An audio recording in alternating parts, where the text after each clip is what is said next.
الحمد لله نحمده ونستعينه ونستغفره ونؤمن به ونتوكل عليه ونعوذ بالله من شرور أنفسنا ومن سيئات أعمالنا من يهده الله فلا مضل له ومن يضلله فلا هادي له ونشهد أن لا إله إلا الله وحده لا شريك له ونشهد أن محمدا عبده ورسوله أما بعد فأعوذ بالله من الشيطان الرجيم بسم الله الرحمن الرحيم يسألونك عن الخمر والميسر قل فيهما إثم كبير ومنافع للناس صدق الله العظيم. وقال النبي صلى الله عليه وسلم من حسن إسلام المرء تركه ما لا يعنيه أو كما قال عليه الصلاة والسلام. درود شریف پڑھیں. اللهم صل على محمد وعلى آل محمد كما صليت على إبراهيم وعلى آل إبراهيم إنك حميد مجيد. اللهم بارك على محمد وعلى آل محمد كما باركت على إبراهيم وعلى آل إبراهيم إنك حميد مجيد. صدر محترم، معزز علماء کرام اور میرے محترم بزرگوں اور عزیز ساتھیوں، اللہ تعالی ہم سب کے جمع ہونے کو بے حد قبول فرمائے. میں آپ حضرات سے بس ایک عاجزانہ یہ درخواست کروں گا کہ ہم تقریباً اکثر اوقات اپنی دنیا کے اندر اماتن مشغول رہتے ہیں. یہ چند منٹ کے لیے وہ اللہ رب العزت ہمارا انتخاب فرما کر کے اس بابرکت مجلس کے اندر ہمیں اگر بیٹھایا ہے تو ایک تو اللہ رب العزت کا شکریہ ہم ادا کریں، اور اس کا شکر یہ بھی ہے کہ ہم بالکل متوجہ ہو کر کے اور عمل کی نیت سے اس بات کو سنیں. عمل کا محتاج میں بھی ہوں، اللہ مجھے بھی عمل کی توفیق عطا فرمائے. یہ ماہ ربیع الاول کا مبارک مہینہ چل رہا ہے، اور اس مہینے کے اندر مختلف علماء کرام کی تقاریر، وعظ و نصیحت کو آپ حضرات بغور سماعت فرماتے ہیں. اس مہینے کے اندر ہم سب کے آقا فخر الرسل، امام الانبیاء، تاجدار مدینہ، محمد مصطفیٰ، محبوب خدا حضرت محمد صلی اللہ علیہ وسلم کی ولادت باسعادت ہوتی ہے. آپ حضرات کو یہ بخوبی علم ہے کہ آپ علیہ الصلاۃ والسلام کا اس امت کے اوپر کس قدر احسان ہے. اللہ رب العزت کے بعد اگر کسی کا احسان ہے اس روئے زمین پر اور اس امت پر اور پورے مخلوق پر تو وہ آپ علیہ الصلاۃ والسلام کی ذات اقدس ہے.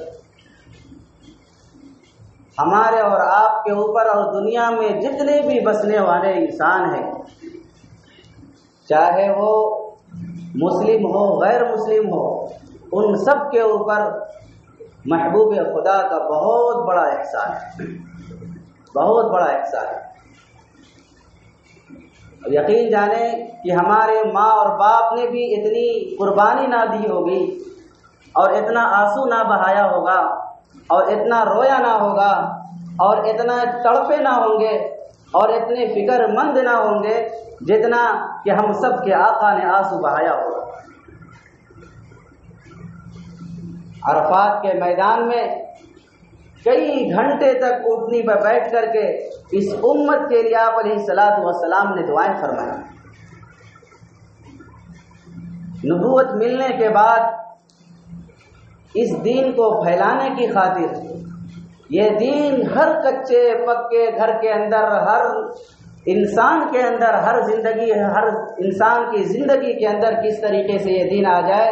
صبح نکلتے تھے، دھکے کھاتے تھے، گالیاں سنتے تھے، تھپڑ کھاتے تھے، کسی نے کوڑا ڈالا، کسی نے دھول ڈالی، کسی نے مٹی ڈالی، کسی نے اوجڑی ڈالی، اور طرح طرح کی مشکلات کا سامنا کرنا پڑا۔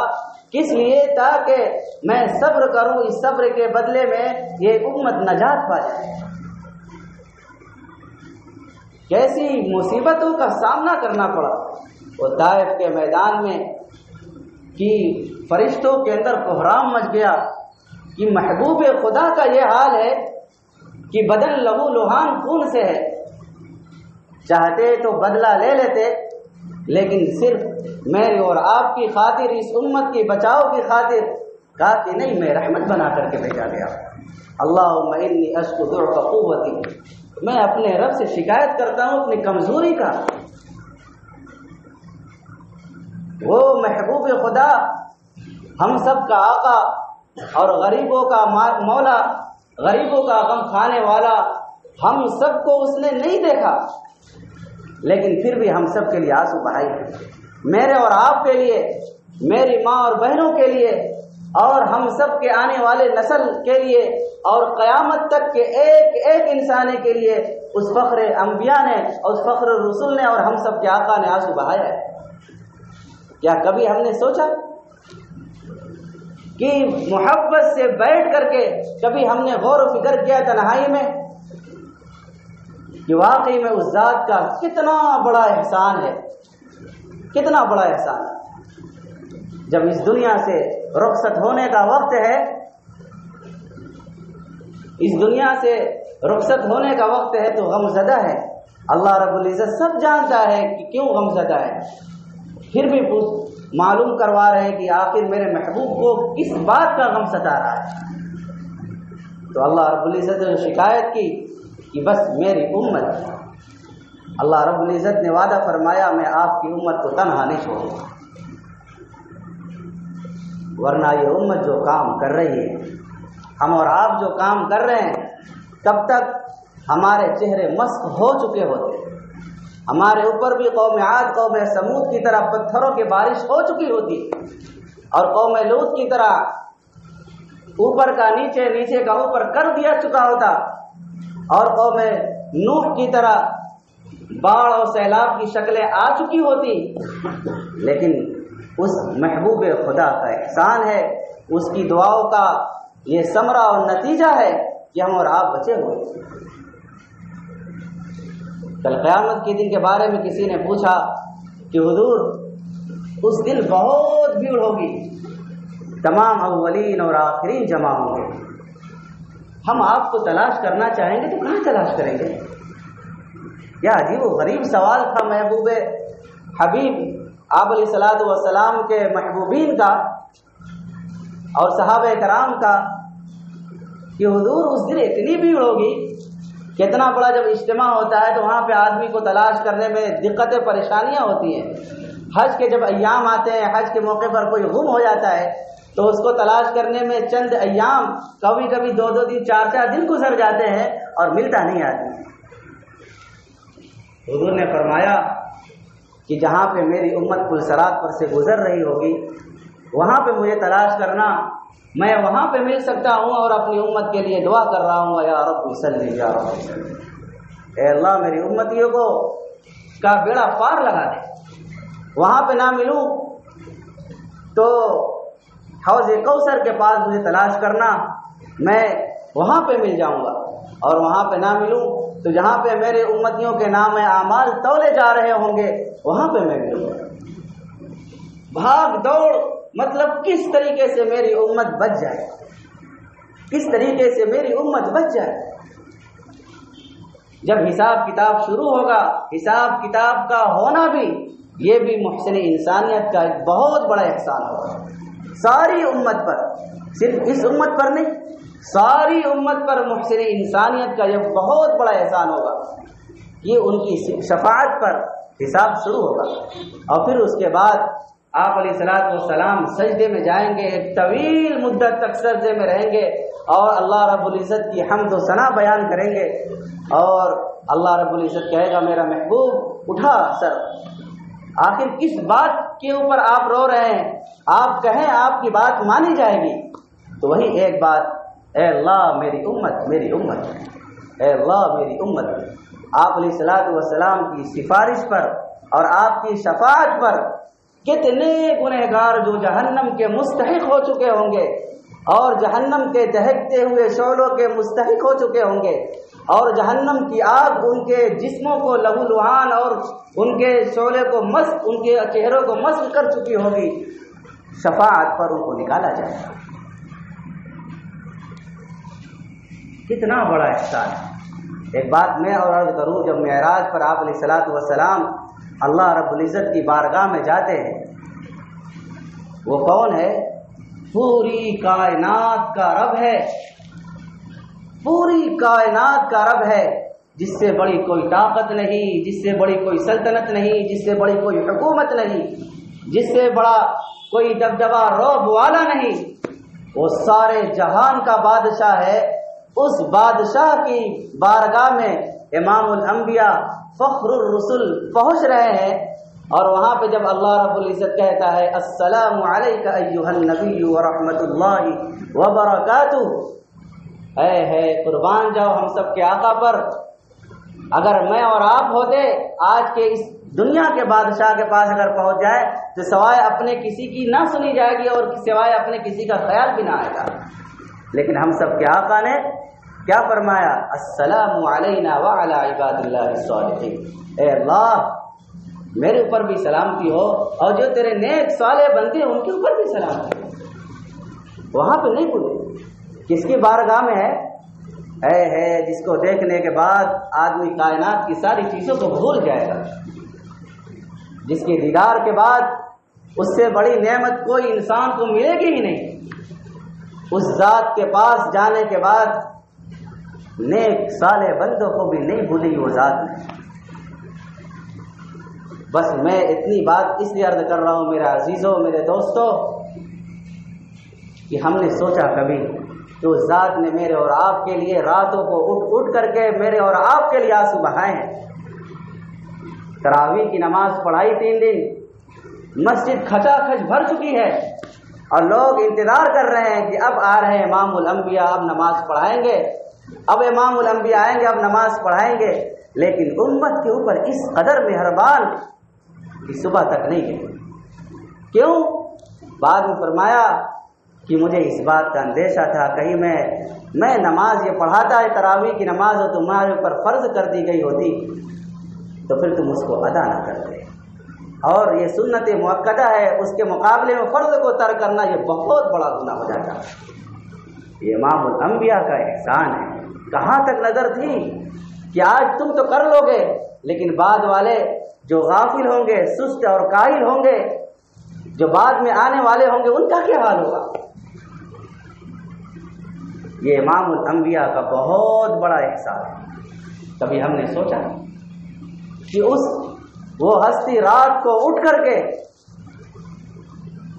اور روایتوں کے اندر جو آتا ہے کہ جب آپ علیہ الصلوۃ والسلام رویا کرتے تھے تو سینے مبارک سے ایسی آواز آتی تھی جیسے کہ ہانڈی کے پکنے کے بعد، اور جب ہانڈی کے اندر کوئی چیز رکھی جاتی ہے اور اس ہانڈی سے جب کھولنے کے بعد بھد بھد کی اور اس طریقے سے آواز آتی ہے، اس طریقے سے سینے مبارک سے آواز آیا کرتی ہے۔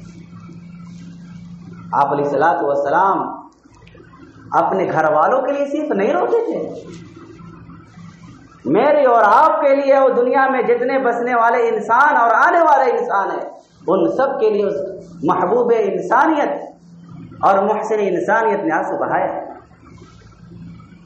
لیکن بہت رونے کی بات ہے کہ آج یہ امت اپنے نبی کے اس محنت پر اور نبی کے اس فکر پر اور محبوب کے اس مشن پر پانی پھیر رہی ہے، کبھی اپنے قول سے، کبھی اپنے عمل سے، کبھی اپنے کسی اور افعال و کردار سے، اور کبھی کسی اور عمل کے ذریعے سے اپنے محبوب کو، اپنے محبوب حبیب پاک صلی اللہ علیہ وسلم کی زندگی پر اور ان کی محنت پر پانی پھیرنے کی کوشش کرتی ہے۔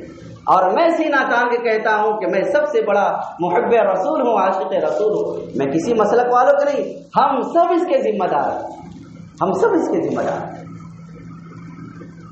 ہم سب کے آقا کی فکر تھی کہ سارے کچے اور پکے گھر کے اندر دین پہنچ جائے، لیکن آج گلیوں، کوچوں، بیابانوں اور دیہاتوں کے اندر جب چلنا پھرنا ہوتا ہے تو افسوس ہوتا ہے کہ ہائے اس امت کا کیا حال ہوگا، جس امت کو کلمہ یاد کرانا تھا اور جس امت کو صدائے لگانی تھی کلمے کی، آج یہ امت کلمہ بھول چکی ہے، آج اس امت کو کلمہ تک یاد نہیں۔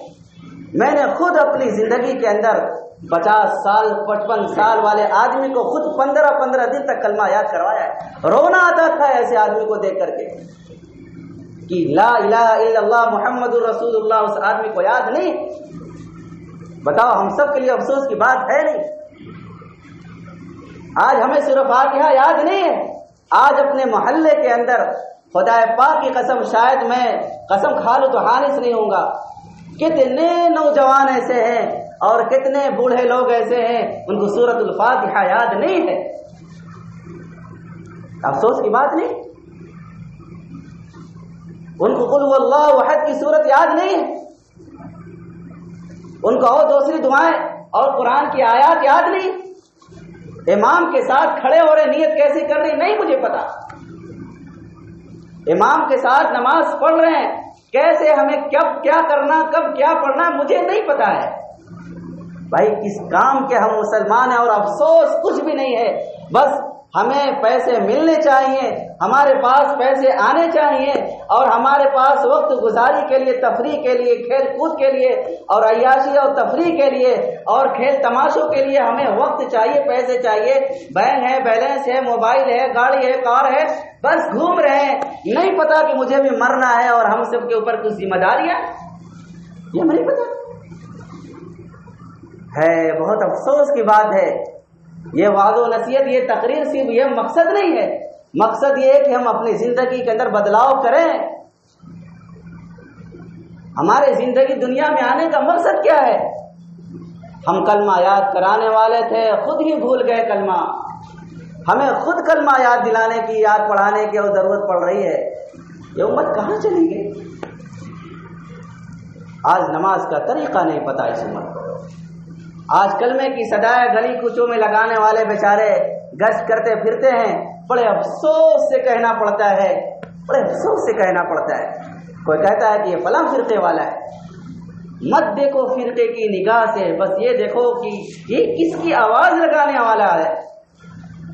ہم سب کے آقا بھی اسی طریقے سے گلی کوچوں کے اندر لوگوں کے پاس جایا کرتے تھے، خوشامدیں کیا کرتے تھے، کبھی یہ تو دیکھو کہ کس کی آواز لگانے والا ہے، وہ کالا ہے، کلوٹی ہے، فلاں مقصد سے رکھنے والا ہے، اس کو چھوڑ دو۔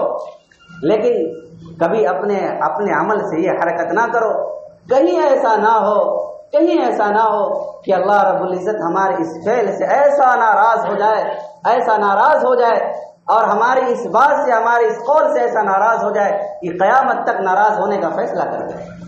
حدیث کے اندر آتا ہے کبھی آدمی اپنی زبان سے ایسی بات کہتا ہے جس کو بہت معمولی سمجھتا ہے، لیکن اس بات کی وجہ سے اللہ رب العزت اس سے قیامت تک راضی ہونے کا فیصلہ کر دیتے ہیں۔ اور کبھی اپنی زبان سے آدمی ایسی باتیں کہتا ہے جس کو بہت معمولی سمجھتا ہے، لیکن اس بات کی وجہ سے اللہ رب العزت اس سے قیامت تک ناراض ہونے کا فیصلہ کر دیتے ہیں۔ کبھی ہم نے سوچا؟ مت سوچو، مت دیکھو یہ کون ہے، کس مسلک سے ہے، کس فرقے سے ہے، مت فرقوں میں بٹو، اتنا تو دیکھو کم سے کم کہ آواز کس کی لگانے والے، کس چیز کی آواز لگانے والا ہے۔ میرے نبی نے فرمایا کہ کل قیامت کے دن اللہ کے عرش کے سائے کے علاوہ کوئی سایہ نہ ہوگا، اور اس سائے کے اندر سوائے 7 قسم کے لوگوں کے کوئی نہیں ہوگا۔ بعد ایک روایت کے اندر سوائے 3 قسم کے لوگوں کے کوئی نہیں ہوگا، جن میں سے ایک وہ بھی ہوگا جو لوگوں کو نماز کے لیے بلاتا ہوگا، جو لوگوں کے لیے نماز کے لیے بلاتا ہوگا۔ اس لیے میرے بھائیوں، میرے عزیزوں، بڑی خوشامد سے بہت مؤدبانہ درخواست ہے، میرے بھائیوں بات کو سنا کرو، نہیں آنا، نہیں مشغولی ہے مت آؤ، لیکن یہ تو دیکھو میں کہاں چلا گیا، ہمیں بس گھومنے اور وقت گزارے کے لیے سارے اوقات چاہیے، پیسے چاہیے، بینک بیلنس چاہیے، لیکن ہم نے کبھی سوچا کہ ہمیں نماز بھی سیکھنے کی چیز ہے، ہمیں سورۃ الفاتحہ یاد کرنی چاہیے، ہمیں قل هو اللہ احد کی سورت یاد کرنی چاہیے، ہمیں انا اعطیناک کی سورت یاد کرنی چاہیے، اور جس کو یاد ہے اس کو یہ فکر ہونی چاہیے کہ میرا صحیح بھی ہے یا نہیں ہے، میرا صحیح بھی ہے یا نہیں ہے، کیونکہ حدیث کے اندر آتا ہے بہت سے نماز پڑھنے والے ایسے ہوتے ہیں، نماز سے فارغ ہوتے ہیں اور نماز کالے کپڑے میں لپیٹ کر کے ان کے منہ پر مار دی جاتی ہے، نہیں ہے تمہاری نماز کی کوئی ضرورت، ہم نے مشین سیکھنے کی ضرورت سمجھی، ہم نے گاڑی چلانے کی ضرورت سمجھی، اس کی سیکھنے کی ضرورت سمجھی، اور دنیا کا کوئی بھی ادنا سے ادنا کام ہو اس کو بغیر سیکھے نہیں کرتا، بغیر سیکھے نہیں کرتا۔ ہم نے بس دیکھا اپنے آباء و اجداد کو اٹھا بیٹھا کر رہا، بس اسی کا نماز ہم نے نام کیا سیکھ لیا، دیکھ لیا، ہم نے سوچ لیا یہی نماز ہے۔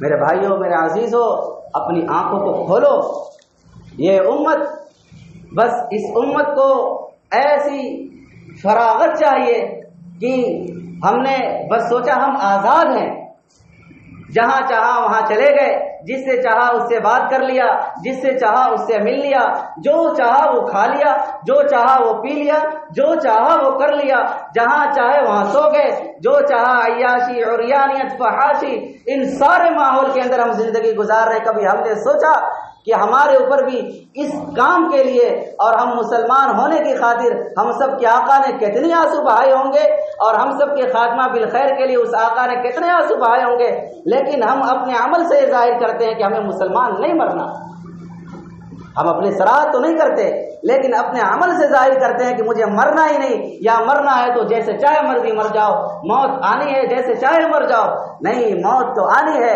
لیکن مسلمان بن کر کے مرو، ولا تموتن الا وانتم مسلمون، مسلمان بن کر کے مرو۔ آج اس امت کے نوجوانوں کے پاس پیسے آ گئے، بس سوچا کہ بس کچھ بھی کھا لو، شراب نوشی کے اندر ایسے نوجوان مبتلا ہے، بس سوچو کہ بس ہمیں شراب پینا ہے، اور شراب کے نام پر نہ جانے مارکیٹ کے اندر کیا کیا چیزیں پیدا ہو گئی، کبھی ہم نے نہیں سوچا کہ شراب کے لیے اللہ رب العزت نے اعلان کر دیا ہے اور منع فرما دیا ہے، قل فیہما اثم کبیر یسألونک عن الخمر والمیسر قل فیہما اثم کبیر۔ ہم پابند ہیں، اسلام کے اندر سختی نہیں ہے، پابندی ہے۔ وہ غافل ہیں، ان کو عقل نہیں جو یہ سوچتے ہیں اسلام کے اندر بڑی سختی ہے، خدا پاک کی قسم سختی بالکل بھی نہیں ہے، بس اسلام کے اندر پابندی ہے۔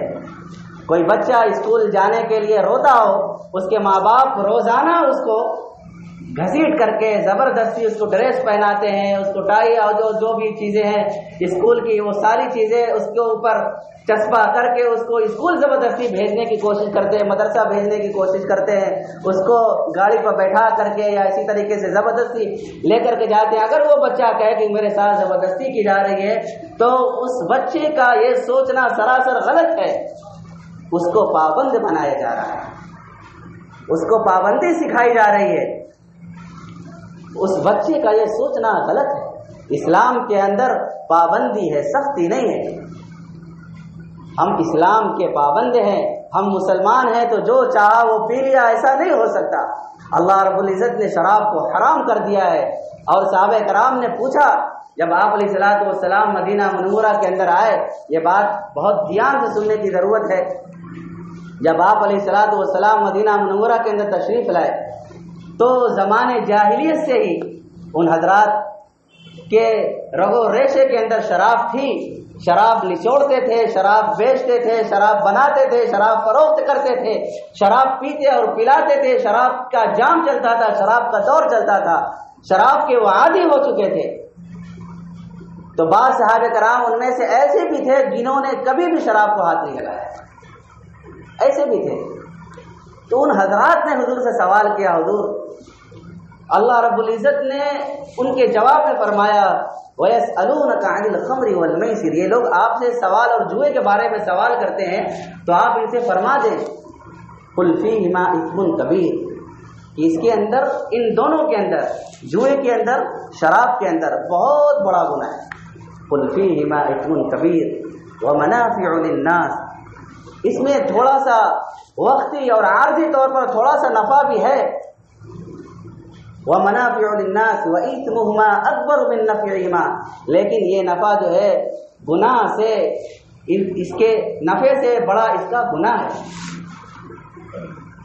جب یہ آیت شریفہ نازل ہوئی تو وہ صحابہ کرام جو اس شراب کے عادی تھے، تو بعض صحابہ کرام پھر بھی اس کو چھوڑ دیا، لیکن چونکہ اللہ رب العزت کتنا بڑا احسان ہے اس انسانیت پر کہ اللہ رب العزت نے جب دیکھا کہ ان کے رگ و ریشے کے اندر شراب ہے تو بیع وقت شراب کو حرام نہیں کیا، دھیرے دھیرے تدریجاً دھیرے دھیرے اللہ رب العزت نے شراب کو حرام کیا، تاکہ ان کی جو عادت ہے وہ دھیرے دھیرے ان کی عادت ٹوٹ جائے۔ اللہ رب العزت جانتا تھا، اللہ کے علم میں تھا آگے چل کے حرام کرنا ہی ہے شراب کو، لیکن اس کے باوجود بس یہ فرمایا قُلْ فِيهِمَا إِثْمٌ كَبِيرٌ، اس کے اندر گناہ ہے، اس سے باز رہو، اس سے دور رہو۔ تو بعض صحابہ کرام اس سے دور ہو گئے، اور کچھ صحابہ کرام پھر بھی پیتے تھے۔ انہوں نے سوچا اللہ رب العزت نے حرام تو ابھی نہیں کیا ہے، تو ہم جس سے دین کا نقصان ہوتا ہے ہم وہ نقصان نہیں کریں گے، لیکن پیتے تھے۔ حضرت عبد الرحمن بن عوف رضی اللہ تعالیٰ عنہ نے ایک مرتبہ چند اصحاب کرام کی دعوت دی، دعوت کے بعد شراب کا دور چلا، دور چلنے کے بعد نماز کا وقت ہو گیا مغرب کا، تو نماز مغرب کا جب وقت ہوا تو ایک صحابی رسول نے نماز کی امامت شروع کی، تو چونکہ نشے کی وجہ سے جو سورت پڑھنی تھی اس کے اندر گڑبڑی ہو گئی، تو پھر اللہ رب العزت نے یہ حکم نازل فرمایا لا تقربوا الصلاة وانتم سکارى، کہ جب نشے کی حالت میں ہو تو نماز کے قریب تک نہ جاؤ۔ تو بعض صحابہ کرام پھر وہاں سے بھی رک گئے، لیکن پھر بھی ابھی مکمل طور سے شراب حرام نہیں ہوئی۔ کیوں؟ اللہ رب العزت کا یہ احسان ہے اس انسانیت پر، پھر بھی بہت بڑا احسان۔ اس کے بعد دھیرے دھیرے چند دن کے بعد پھر ایک صحابی نے دعوت دی، اور اس کے اندر جب دعوت دی تو شراب کا دور بھی چلا۔ شراب کے دور چلنے کے بعد ایک صحابی نے قصیدہ پڑھا جس کے اندر اپنے قبیلے کی تعریف کی اور دوسرے قبیلے کی تھوڑی سی مذمت یا کچھ قباحت بیان کی۔ تو جس قبیلے کی قباحت بیان کی تھی اس میں سے ایک نوجوان کھڑا ہوا اور اونٹ کی ہڈی اٹھا کر کے ان کو مار دیا۔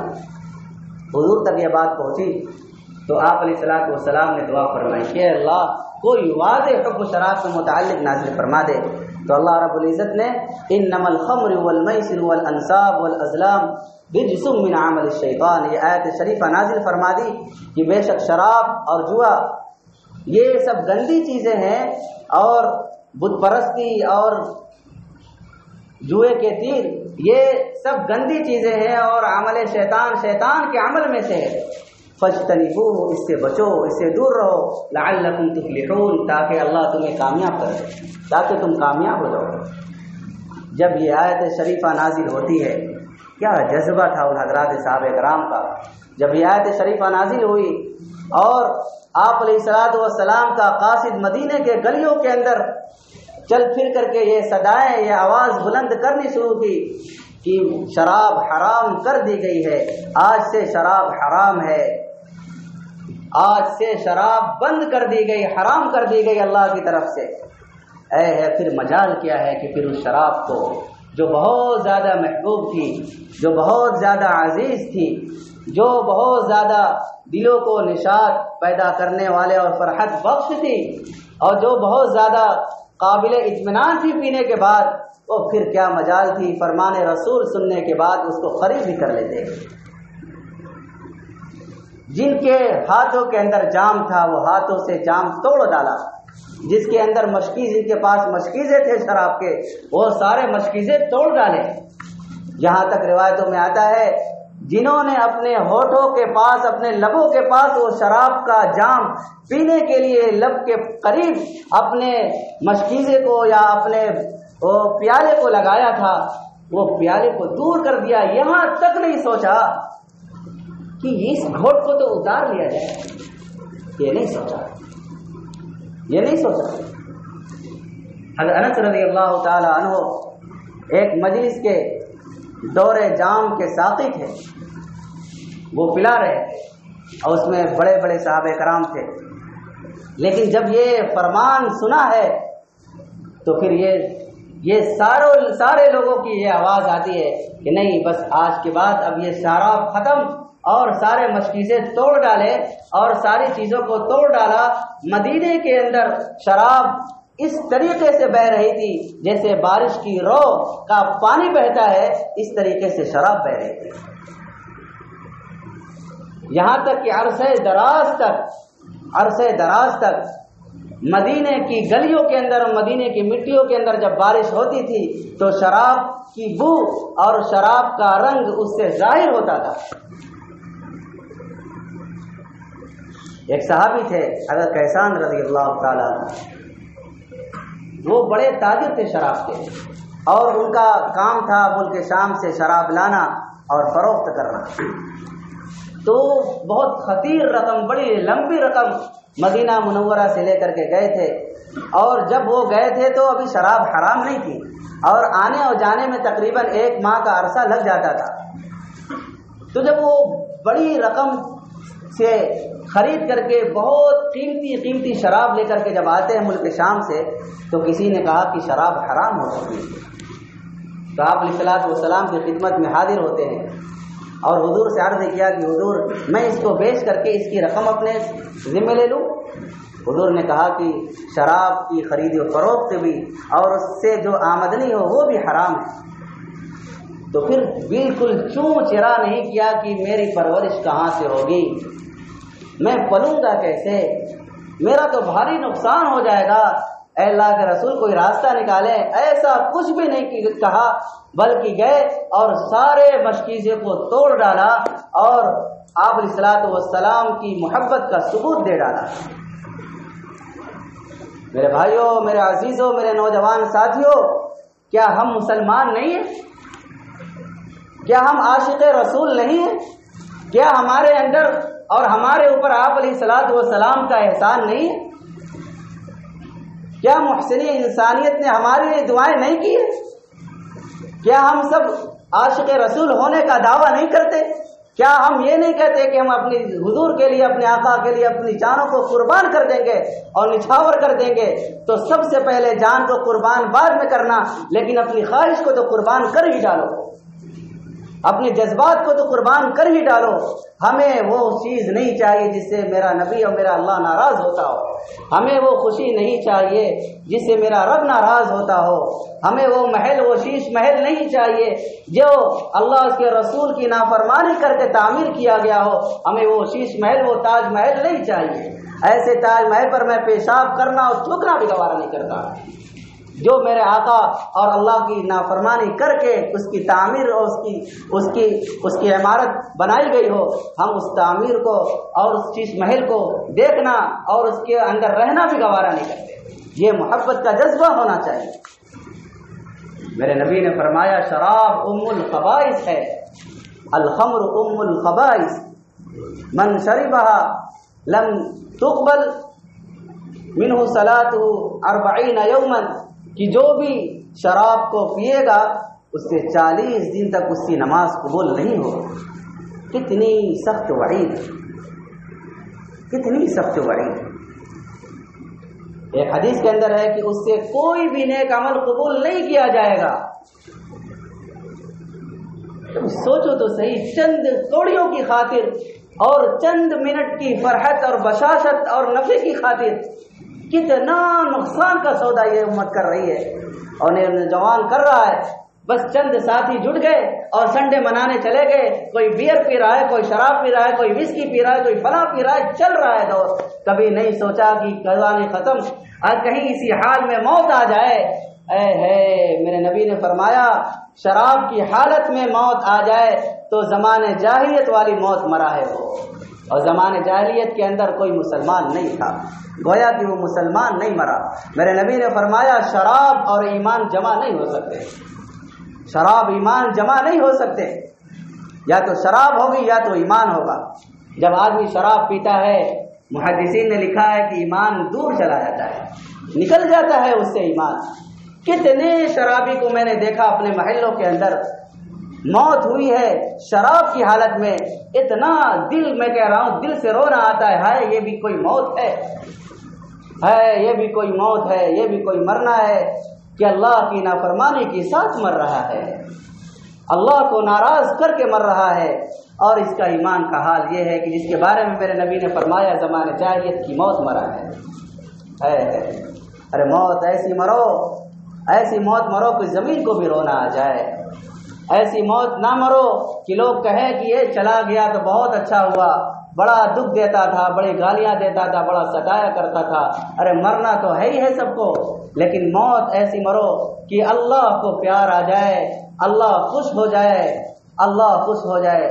ایک صحابی رسول کی موت ہے، اہتز عرش الرحمن، سعد بن معاذ رضی اللہ تعالیٰ عنہ کہ جب انتقال ہوتا ہے تو اللہ کا عرش بھی کانپ جاتا ہے، یہ بھی ایک موت ہے۔ ایک صحابی رسول کا انتقال ہوتا ہے تو غسیل الملائکہ لقب ملتا ہے ان کو، فرشتے آ کر کے ان کو غسل دیتے ہیں۔ کیا موت ہے، یہ بھی کوئی موت ہے کہ ناپاک قطرہ پیٹ کے اندر اتار رہا ہے اور روح قبض ہو رہی ہے۔ توبہ کر لو خدا پاک کے لیے، خدا پاک کے لیے توبہ کر لو۔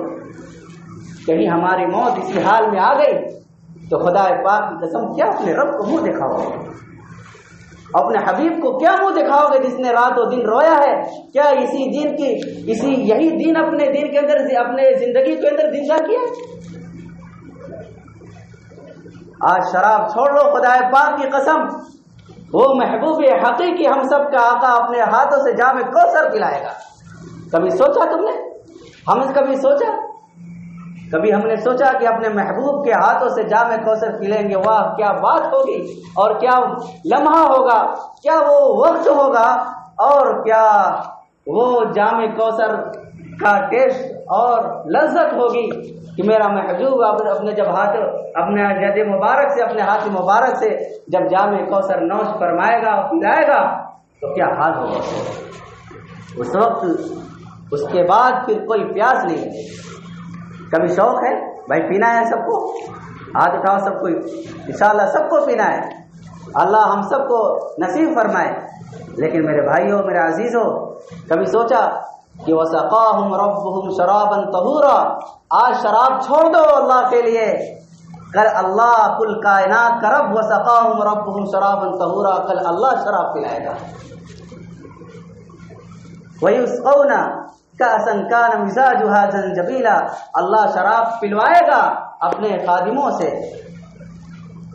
آج شراب سے توبہ کر لو، اس لیے شراب ام الخبائث ہے، یہ اکبر الکبائر ہے، ام الفواحش ہے۔ میرے نبی نے فرمایا الخمر ام الفواحش، یہ تمام برائیوں کی جڑ ہے، تمام فحاشی، عریانیت اور جتنے بھی گناہ ہو سکتے ہیں، اگر شراب پی لیا تو سارے کام کو کر گزر جائے گا وہ۔ اور اکبر الکبائر، یہ تمام گناہوں میں شرک کے بعد علماء نے لکھا ہے سب سے بڑا گناہ شراب کا پینا ہے، اکبر الکبائر۔ ایک بات میں عرض کروں، شرابی کو جو سزا دی جائے گی کل قیامت کے دن، پڑھ کر کے روٹے کھڑے ہو جاتے ہیں۔ کل جہنم کے دن، جہنم میں جو زانیہ عورت ہوتی ہیں، جب ان کو جہنم کے اندر ڈالا جائے گا تو ان کی شرمگاہ سے ایک غلیظ، ایک بدبودار، ایک عجیب و غریب قسم کا پانی نکلے گا، اور وہ پانی اہل جہنم سے ہوتا ہوا، اور جس جہنم سے جس وادی سے، جہنم کی جس گھاٹی سے وہ ہوتا ہوا وہ پانی آئے گا، جہنمیوں کو جو سزائیں دی جا رہی ہوں گی ان سب سے زیادہ خطرناک اس کی بدبو ہوگی۔ اس کی بدبو سے اہل جہنم تنگ آ جائیں گے کہ ہے یہ بدبو کیسی خطرناک ہے۔ اور یہ پتہ ہے وہ پانی کس کو پلایا جائے گا؟ وہ پانی پلایا جائے گا جو شراب کا عادی ہوگا، جو شراب پینے والا ہوگا، اس کو سزا کے طور پر وہ پانی پلایا جائے گا۔ میرے بھائیوں، ہم سب کا ایمان ہے آخرت پر، یہ اٹکل پچو اور کہانی کی بات نہیں ہے کہ مرنا نہیں ہے، مر جاتے زندہ نہ ہوتے تو کوئی بات نہ تھی، مر کر کے مر جاتے زندہ نہ ہوتے تو کوئی بات نہ تھی، لیکن مرنے کے بعد دوبارہ زندہ ہونا ہے۔ ہم نے دعا پڑھتے ہیں منہا خلقناکم وفیہا نعیدکم ومنہا نخرجکم تارۃ اخری، اسی زمین سے اللہ دوبارہ پھر زندہ کرے گا، پھر اٹھائے گا، ہے اس وقت کا کیا عالم ہوگا۔ تو میرے عزیزوں، میرے نوجوانوں، شراب کی جتنی بھی قسمیں آ رہی ہیں خدا پاک کے لیے آج سے توبہ کر لو۔ اگر سچے عاشق رسول ہو تو جو حضرات صحابہ کرام نے اپنے محبت کا ثبوت پیش کیا تھا، آج ہم بھی اپنے محبت کا ثبوت پیش کریں کہ میں بھی اسی امت میں سے ہوں، اور ہم سب کی بھی آقا جناب محمد الرسول اللہ صلی اللہ علیہ وسلم کی ذات اقدس ہی ہے، کوئی اور نہیں ہے۔ اس لیے میں اس شراب کو آج طلاق دیتا ہوں اور اپنی خواہش کو قربان کرتا ہوں۔ اگر خواہش پیدا ہو شراب پینے کی، اگر خواہش پیدا ہو شراب کو اپنے گلے اور اپنے پیٹ کے اندر اتارنے کی، اس کے بہت ساری شکلیں اور بچنے کی ہیں، تو طبیب سے، ڈاکٹر سے رہنمائی حاصل کریں کہ کس طریقے سے اس سے بچا جائے۔ اس کی بہت ساری ادویات آتی ہیں، اس کا استعمال کر کے پھر جو نشہ کرنے کے بعد جو ضرورت پڑتی ہے آدمی کو، حکما اور طبیب حضرات اس کو بخوبی اچھی طریقے سے جانتے ہیں، اس کا علاج کرتے ہیں۔ وہ ادویات جب پڑتی ہے بدن کے اندر تو نشے کی خواہش ختم ہو جاتی ہے، دھیرے دھیرے اس کا استعمال کریں۔ لیکن جب آدمی دل سے چاہ لیتا ہے تو ساری چیزیں آسان ہو جاتی ہیں۔ اور ایک بات میں اور عرض کروں کہ نوجوانوں کے اندر ایک بہت بڑی خرابی ہے، ایک جوئے کی، جو کہ اس آیت کے اندر دو چیزوں کو بیان کیا گیا ہے۔ وَيَسْأَلُونَكَ عَنِ الْخَمْرِ وَالْمَيْسِرِ، لوگ شراب کے بارے میں آپ سے سوال کرتے ہیں اور جوئے کے بارے میں۔ آج جوا نوجوانوں کے اندر بالکل عام ہو چکا ہے۔ نوجوان سوچتا ہے کہ بس پیسے آنے چاہیے، چاہے وہ شرط لگا کر کے ہو، چاہے حرام کاری سے ہو، چاہے کسی کا دل دکھا کر کے ہو، چاہے کسی بھی طریقے سے ہو، بس پیسے آنے چاہیے، پیسے آنے چاہیے۔ آج نوجوان کا بہت بڑا طبقہ ایسا ہے، بہت بڑا طبقہ ایسا ہے جو گیم کھیلتا ہے، اور گیم کھیلنے کے ذریعے سے وہ پیسے کو جمع کرتا ہے۔ علماء سے آپ پوچھیں یہ سارا کا سارا پیسہ حرام ہے۔ کل ایک نوجوان میرے تعلقاتی کا تھا، اس نے کہا کہ دلہی پور کے اندر ایک آدمی ہے جس نے گیم کھیل کر کے بہت بڑی اپنی بلڈنگ کو تیار کر لیا ہے، اپنے محل کو تیار کر لیا ہے۔ میرے دل میں ایک بہت افسوس ہوا کہ ہائے یہ کمایا تو کیا کمایا، اللہ اس کے رسول کو ناراض کر کے کمایا تو کیا کمایا۔ یہ شیش محل، یہ تاج محل کس کام کا ہوگا؟ یہ سارے خاک میں مل جائیں گے، یہ سب ختم ہو جائے گا۔ اس لیے میرے عزیزوں، میرے نوجوانوں، یہ جوا کی جتنی بھی شکلیں ہیں، جتنی بھی شرطیں ہیں، اس موبائل کے ذریعے سے، انٹرنیٹ کے ذریعے سے اور پھر یہ بھی بتلایا کہ لوگ اس کو لالچ کی نگاہ سے دیکھ بھی رہے ہیں کہ میں کس طریقے سے اس کے اندر ماہر بن جاؤں اور میرے بھی محلات تعمیر ہو جائے، میرے پاس بھی بینک بیلنس بن جائے۔ یہ کیسی ہماری سوچ ہو چکی ہے۔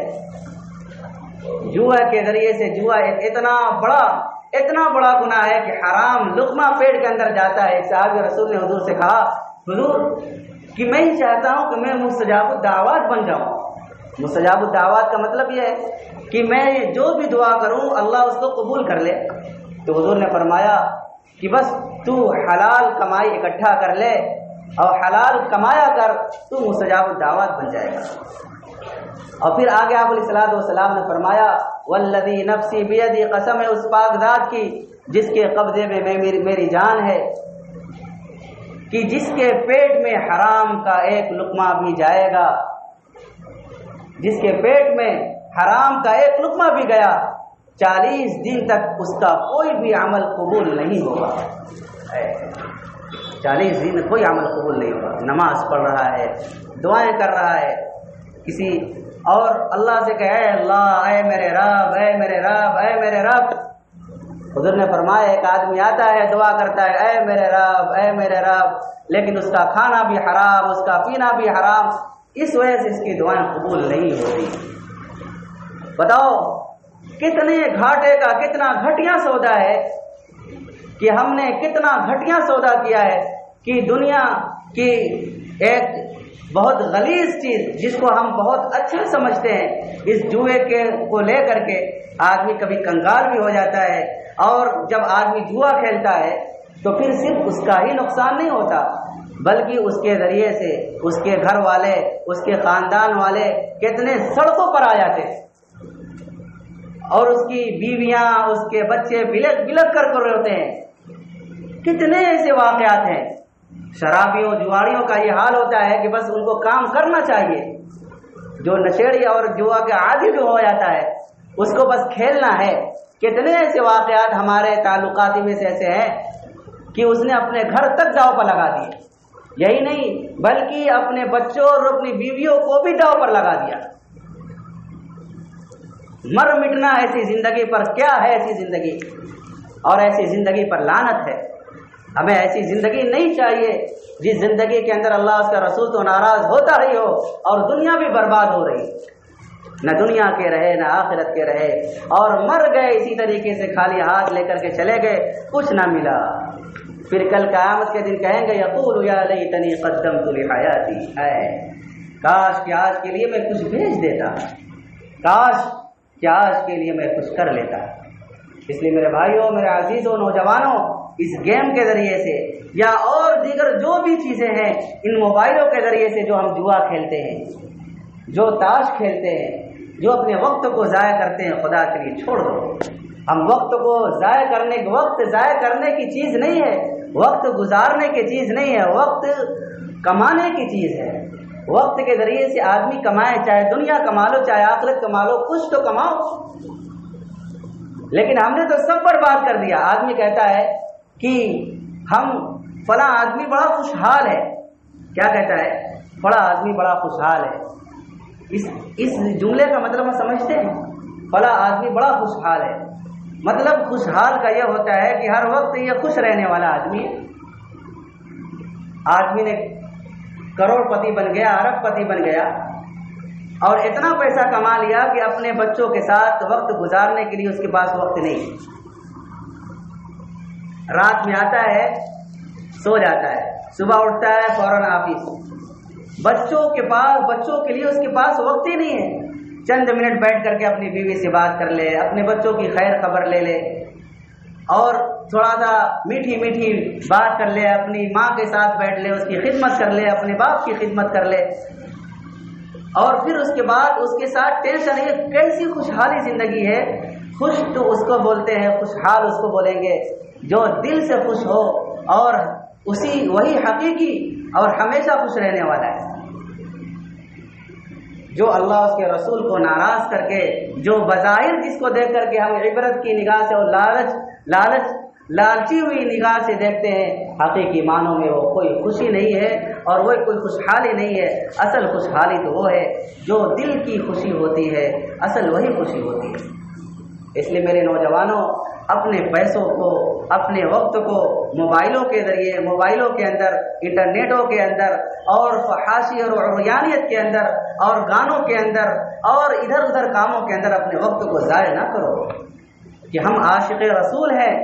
میں نے جو شروع میں بات کی تھی، میں وہی بات دہرانا چاہتا ہوں کہ ہم سب کے آقا کا بہت بڑا احسان ہے ہمارے اوپر کہ ہم سب اپنے پیسوں کو برباد نہ کریں۔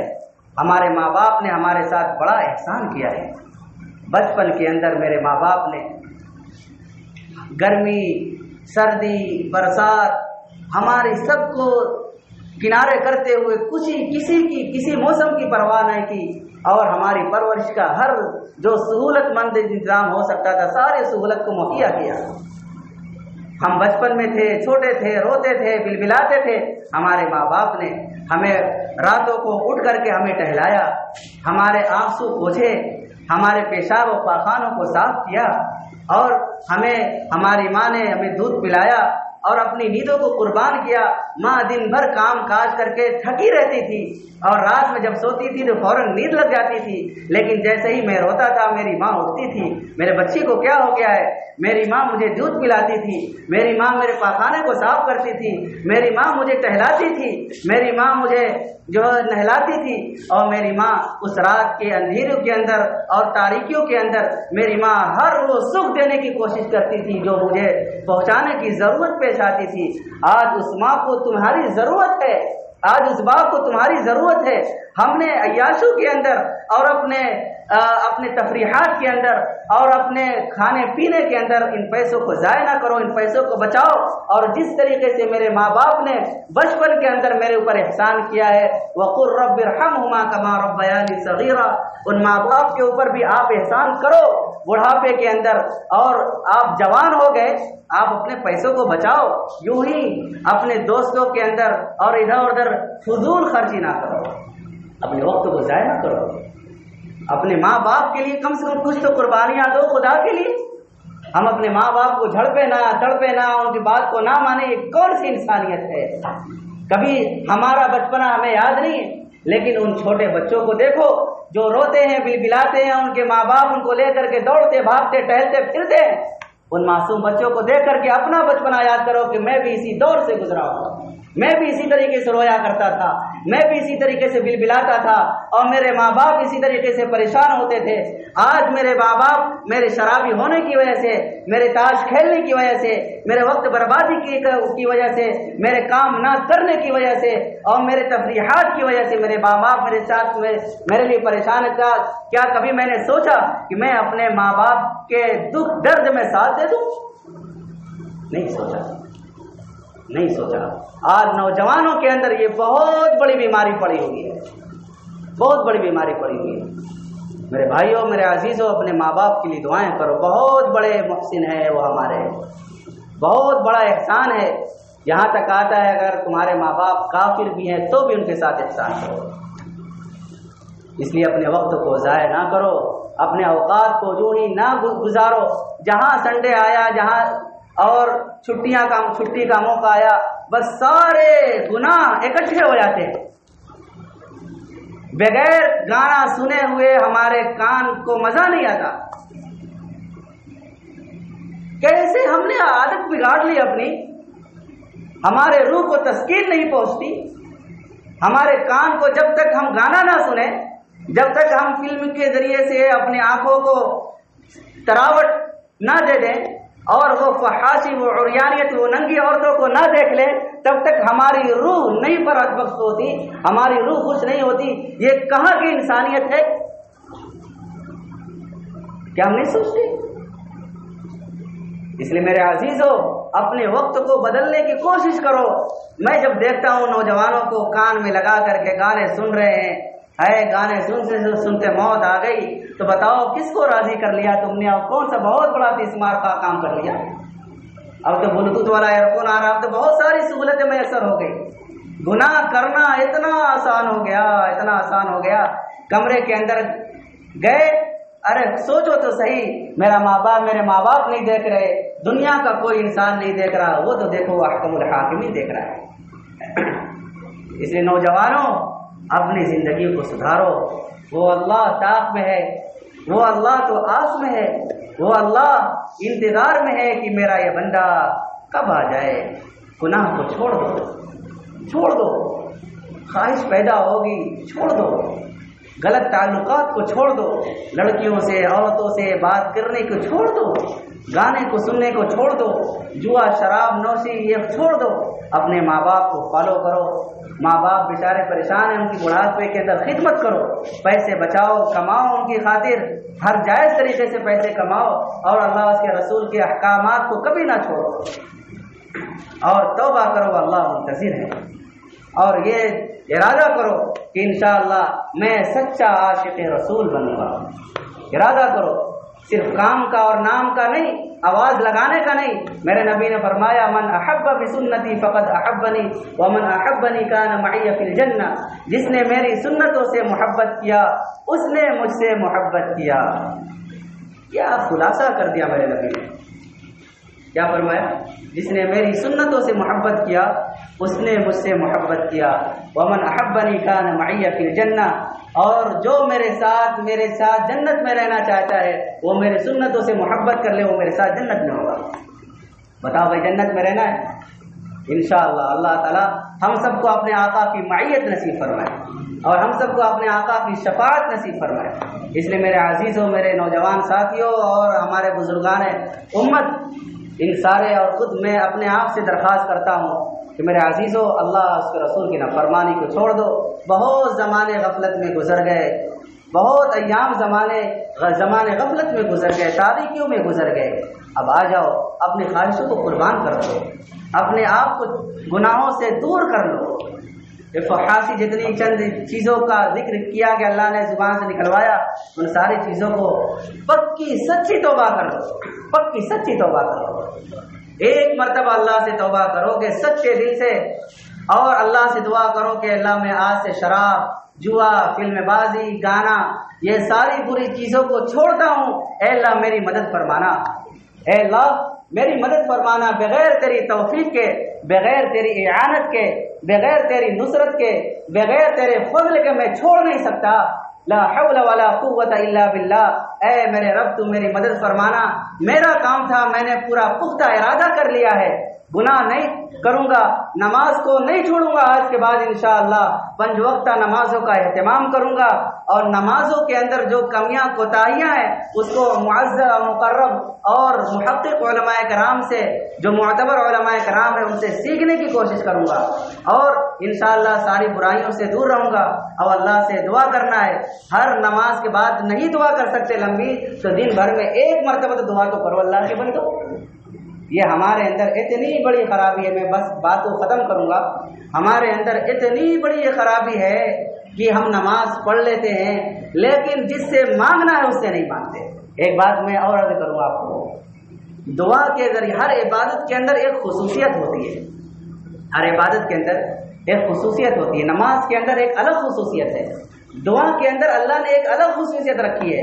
دعا مانگنا، اگر دل سے آپ نے مانگ لیا تو میں خدا پاک کی قسم کھا کہتا ہوں 5 منٹ کے لیے اگر اللہ کے سامنے بالکل اللہ سے لو لگا کر کے اگر مانگ لیا اور رونگٹے کھڑے ہو گئے اور آنسو بہہ گئے، تو پھر دیکھنا اس دعا کے بعد دل کتنا بدلتا ہے. اس دعا کی خصوصیت ہے، اللہ نے اس دعا کے اندر بڑی خصوصیت رکھی ہے. دعا مانگنے کے بعد ایمان اعلیٰ درجے کا بالکل فائق ہو جاتا ہے اور اللہ سے ایسا تعلق بن جاتا ہے کہ میں بیان نہیں کر سکتا اس کو. دعا ایک ایسی خصوصیت کی حامل عبادت ہے، اس لیے ہم نہیں مانگتے. اپنی زبان میں مانگ لو اللہ کے بندو. اللہ دل دیکھتا ہے، آواز اور الفاظ نہیں دیکھتا، اللہ دل دیکھتا ہے. تو اللہ سے مانگو. ہم اللہ سے اللہ کو عبدیت پسند ہے، عبدیت، غلامی. یہ نہیں کہ بس میں تو فلاں ہوں، نہیں. آپ اعتکاف سے جا رہے ہو، علماء نے لکھا ہے اعتکاف سے آدمی جا رہا، جذبہ ہوتا ہے کہ بڑا افسوس ہو رہا ہے یہاں پہ بات نہیں، افسوس نے خوشی جاؤ کہ میں اب جاؤں گا. یہ عبدیت کا ظہور ہونا چاہیے. میں محتاج ہوں، میں فقیر ہوں، میرے رب نے مجھے کھانے کے لیے کہا اور میرے رب نے یہاں پہ پابندی کرنے کے لیے کہا تو میں پابند تھا، اب چھوٹ دی ہے تو جتنی چھوٹ دی اتنا تو میں حاصل کروں گا. اس کو عبدیت یہ ہے. اپنے آپ کو بہت بڑا تیسمار کا نہیں سمجھنا چاہیے. اس لیے اپنے آپ کو بندہ بنا کر کے، غلام بنا کر کے، فقیر بنا کر کے، محتاج بنا کر کے اور تنگ دست بنا کر کے اپنے آپ کو اپنے رب کے سامنے پیش کر دو. اے میرے رب، میں تو کچھ بھی نہیں ہوں، سب کچھ تو ہے. اے میرے رب، تیرے دربار کے علاوہ، تیرے در کے علاوہ کوئی ہے ہی نہیں. اے اللہ، تیرا در تو ہمیشہ کھلا رہتا ہے. میں نے سنا ہے، میں نے پڑھا ہے وعدوں کے اندر، تقریروں کے اندر. اے اللہ، وہی سن کر کے تیرے دربار میں آیا ہوں. اے اللہ، تو مجھے مایوس نہ کرنا. اے اللہ، تو مجھے خالی ہاتھ نہ لوٹانا. میں سچی پکی توبہ کرنے آیا ہوں. اے اللہ، میں نے سنا ہے تو بڑا رحیم ہے، بڑا کریم ہے، بڑا شفیق ہے، بڑا عطا کرنے والا ہے، اور بہت بڑا جواد ہے، اور بہت بڑا محسن ہے. اے میرے رب، تو مجھے خالی ہاتھ نہ لوٹانا. میری یہ حاجتیں ہیں، میری یہ حاجتیں ہیں، میری یہ ضرورتیں ہیں، میری یہ فرمائش ہے، میری یہ فرمائش ہے. اے اللہ، تو مجھے عطا کر دے. کریں گے بھائی؟